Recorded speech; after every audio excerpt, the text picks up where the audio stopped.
Hey everybody, Charles for HumbleMechanics.com. Today I'm going to be taking your questions on reliable TDIs, brake pads, aftermarket, xenon lights, and more. This is episode 89 of the Humble Mechanic Podcast.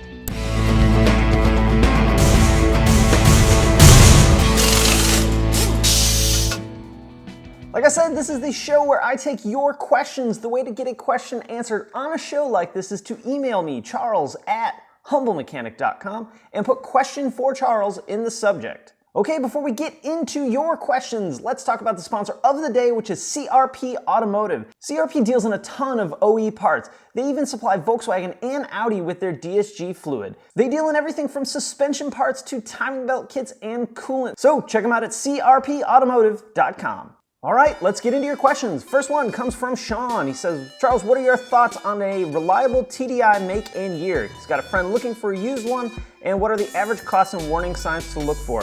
So when it comes to TDIs, we break it down by engine and generation of vehicle. I'm not really gonna go way back to the Mark III generation. Basically, you don't see those out and about anymore. I know there's a ton of you guys that still have these cars and they're awesome, and I would love to find a Mark III or a B4 Passat in good shape, but they're just not quite as common. So we're gonna start with the ALH, which is the Mark IV generation Golf Beetle Jetta.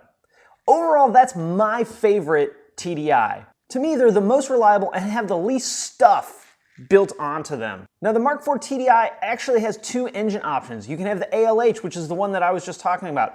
You can also have the Pompadour, and I thought the Pompadour was pretty good. The thing you need to be concerned about with the Pompadour mostly is the camshaft wearing out and injector seals going bad. Camshafts going out will set the check engine light, and it can be codes for anything from airflow meter to underboost. Usually by the time they turn the check engine light on, they're making a hell of a racket. To check it is really easy. You just pop the valve cover off and take a look. You'll see that the lobes of the camshaft are flat. I like the Pompadours better in the Mark IV than I do in the Mark V, just because I like the Mark IV car a little bit better, especially if affordability is your main target. Now, there's nothing wrong with the Mark V, and the Pompadour in the Mark V is just fine. This is just my personal preference. So we go for, in the Mark V, we have it from 2005 and a half to, I think, just 2006, a very limited year range. Then Volkswagen took a bit of a break from diesels. In 2009, they brought out the Common Rail. I think the Common Rail is a pretty good engine. It's a lot more sensitive to things like fuel. You also have to be concerned about the DPF, the diesel particulate filter, which at 120,000 miles has a service interval to replace. So that's something you're going to want to be aware of. There are companies that make delete kits that requires an ECM tune, which I mean is awesome, right? To tune up your TDI, but just something you're going to want to be aware of. Overall, for me, maintenance-wise, reliability-wise, I think the ALH and the Mark IV is probably the most overall reliable. When you go back a little bit further to the Mark III and the B4, those were great too. They're just not quite as common as the ALHs and the Mark IV were. So my ideal TDI would be a Mark IV Golf with an ALH in it, obviously a 5-speed. Man, as far as cost, it can be anywhere. A lot of it depends on where you're at in the country. I know up in the Northeast where you are, I don't really check the TDI prices. Down here where I am, it's all over the place. You'll find a $1,000 ALH one week and then a $7,000 ALH with 300,000 miles the next week. So as I always recommend before anybody buys a used car, spend the $100 and get it checked out by somebody that knows what they're looking at. Take it to the dealership, take it to a shop that specializes in Volkswagen, Audi, and have them give it a good look over for you so you don't waste $3,000 on a car that needs $3,000 worth of work. All right, Sean, great question. And if your buddy gets that TDI, post it on Facebook or hit me up on Twitter like normal, and I'd love to see the car. All right, next one comes from Jack. He says, hey Charles, when shopping for brake pad replacements at the auto parts store, typically there are 3 qualities and prices: basic, mid-grade, and premium. My question, of course, is it really worth shelling out for top quality in an otherwise daily driver, or do the premium pads pay for themselves in the long run? I always like to ask, what do you do on your Passat and why? Jack, when it comes to things on Volkswagens, they're very sensitive to certain aftermarket parts. When it comes to brakes, I don't screw around. I'm gonna do one of two things. I'm gonna do factory pads and factory rotors, or I'm going to do a brake upgrade, which would probably involve just upgrading to a different factory pad and factory rotor. For my car, my B5.5 would be something more like maybe W8 brakes or into the Audi brakes. I have seen a lot of aftermarket pads and rotors on Volkswagens, and there's a distinct difference in drivability. Now, what I don't mean is performance upgrades to brakes. So let's say you want to buy Brembo brakes all the way around for your car, go for it, you're gonna be fine. What I mean is if you run too advanced and get the $39 brake pads and $20 rotors, odds are you may have a problem. Especially on the B5 Passats, for whatever reason, any aftermarket pads that weren't, again, performance upgrade, seemed to perform very poorly. The pedal always felt a little spongy, and the brakes seemed to fade very quickly. Normally that's a condition you might experience when driving a long time and getting off the highway, but even driving around the parking lot you would experience a bit of brake fade. There are a lot of things that I don't want to spend premium money on, when it comes to cars, but something like brakes is not one of them. I don't mind spending the money. I can tell you my Passat has only seen factory brake pads. Heck, it's got 140,000 miles, and I think I'm still on the original front pads, and I know I've only put one set of rear pads on it. So as far as longevity, they last a long time. So for me, I know it's expensive, but factory pads and rotors all the way on Volkswagens. So awesome question, Jack, thanks. All right, next one comes from Kyle. He says, I have a 2013 GTI and have been experiencing an intermittent extended start. When I go to start the car, sometimes it will crank for an additional 10 seconds. I'm guessing that it's a fueling issue since the motor seems to be cranking at normal speeds. I've already replaced the fuel filter and spark plugs. I have no check engine lights or faults in VAGCOM. Could I suggest any cause of the issue like this, or what to check in VAGCOM to determine if the high or low pumps are working correctly?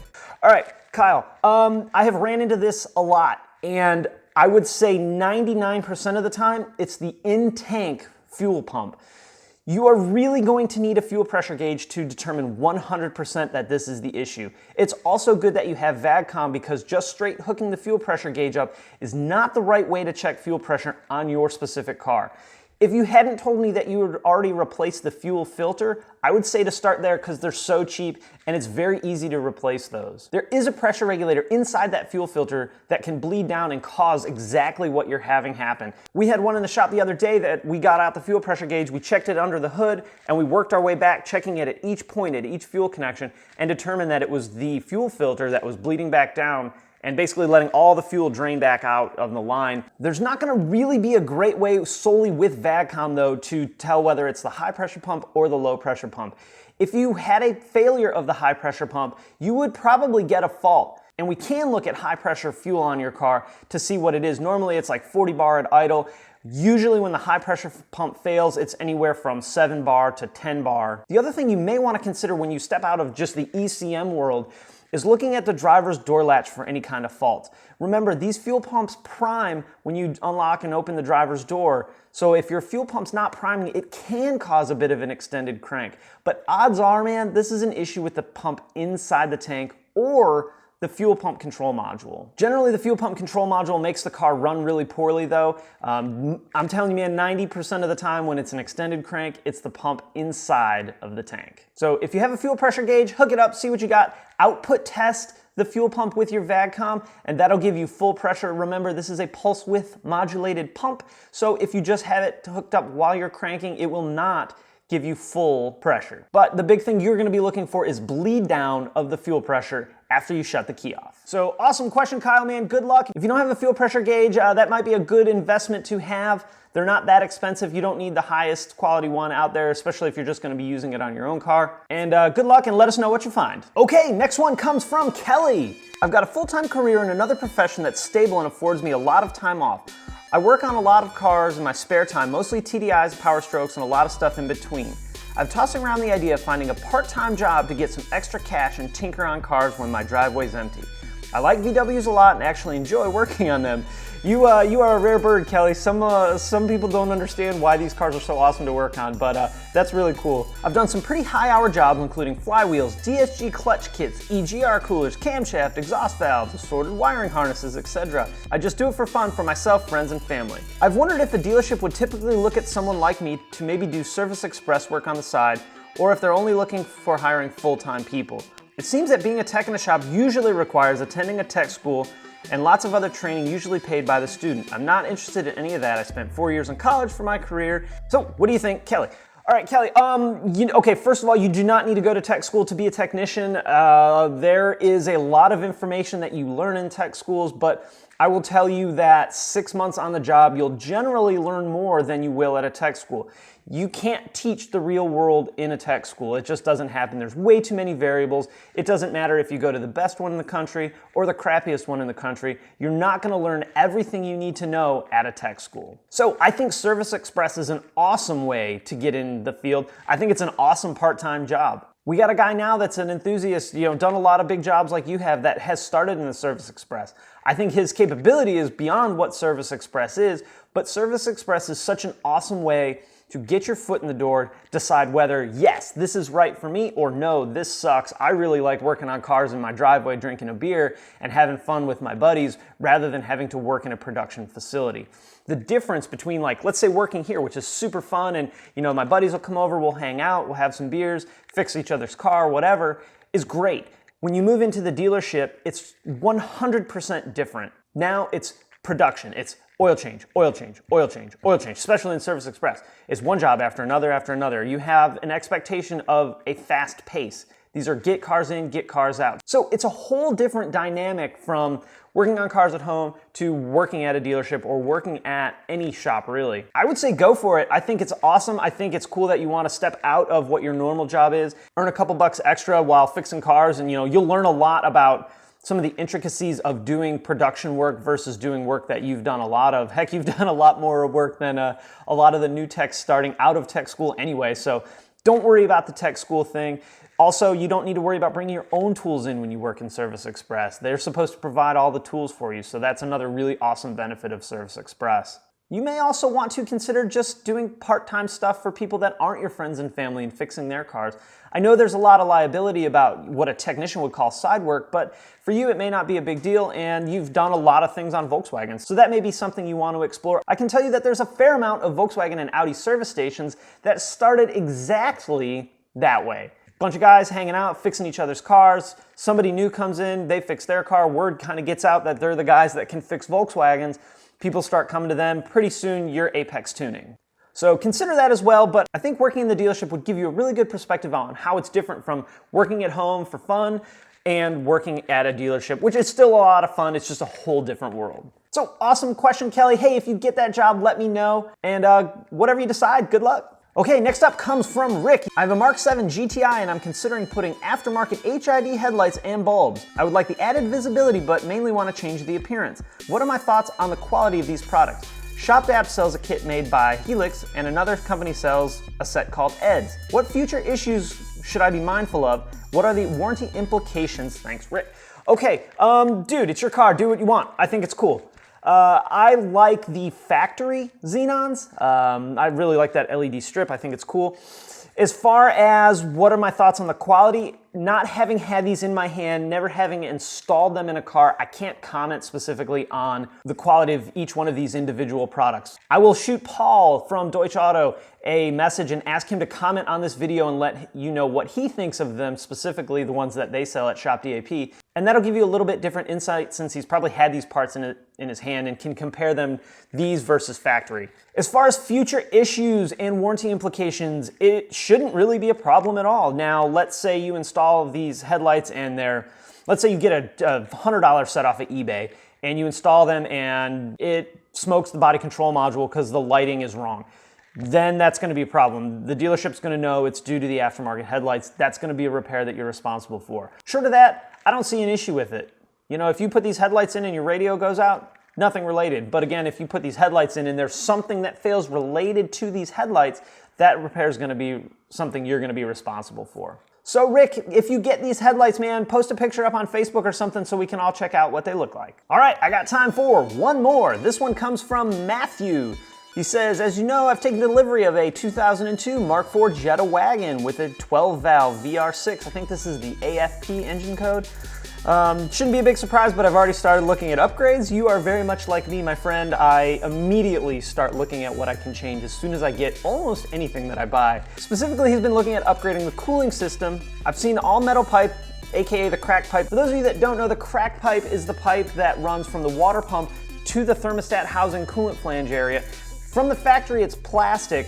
and they typically tend to crack over time. So what a lot of people do is they'll replace that with a metal pipe so that basically you don't have to worry about replacing it anymore. So my question is, how difficult is it to replace the water pipe on a VR6? Do I need to pull the core support forward for more access or just remove the cooling fan? Space is kind of tight. I was hoping to catch some insight from you on the job. Thanks again. Look forward to seeing you at Treffen South and Black Forest Oktoberfest. Matthew, man, awesome question. I'll be very honest, dude. It's been a long time since I've put one of those crack pipes on a Mark IV. So I'm trying to process in the memory bank of how I've done the last few that I've done. Pulling the front end off is super easy on that car and would probably be what I would do rather than messing with the coolant fans or taking the intake off. I know that I've done most of them without pulling the front end off. I think pulling the front end off is almost required on the 24 valves, but on the 12 valves, I wanna say you could probably work around it, maybe not take the coolant fans out. But man, honestly, pulling the core support off, not off all the way, but forward on the vehicle, what's called service position, is super easy. It's probably like 15 bolts and you'll have it off in no time. So I would probably do it that way just so that I didn't have to be bent over with my arms up and like this for so long. Now, I don't think, if you look up the labor time on that, I don't think it pays you to do that, but that's just, it's so easy to put that generation vehicle into service position. So I would go ahead and do it that way and not have to worry about fighting anything. And I'm sure I don't have to tell you, but make sure you replace the thermostat housing as well when you're doing that job. You're gonna be taking it off anyway, so you might as well put a new one on. I actually did a review of a thermostat housing from the boys at Eurowise in Charlotte. So if you're gonna put a metal crack pipe on it, I would maybe consider doing the metal thermostat housing as well. This is that metal thermostat housing I was talking about. So I'll put a link in the show notes to that Eurowise thermostat housing, man. It's a pretty cool product, and if I ever have to wind up doing anything like that on any other VR6, that's what's going in it. So awesome group of questions. Thank you guys so much for sending them in. Remember, to get a question on a show like this, email me, charles@humblemechanic.com, and put question for Charles in the subject. All right, guys, I'm gonna wrap it up there. If you have any questions about today's show, post it in the comments section below. Hey, if you like the video, throw it a thumbs up on YouTube. I always appreciate that. You can also subscribe on YouTube or on the blog at humblemechanic.com. You can follow me on Facebook, Twitter, Instagram, the blog, and obviously here on YouTube. All right, guys, thanks for watching, and I will see you next time. I've had this coaster sitting in front of me the whole show, and it took all I could do to resist playing with it, and I gave in at the end. So what do you do?